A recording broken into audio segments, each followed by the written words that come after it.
నువ్వు కన్న కలలే నిజమవుతాయి చూడు, అందుకే ఉన్నాడు ఈ నాన్నే తోడు.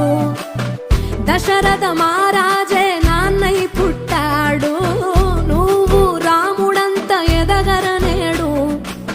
చరితలు ఎన్నడు చూడని మమతల గూడే వీధిరో, సంపద అంటే ఏదో కాదురో, ఇంతకు మించి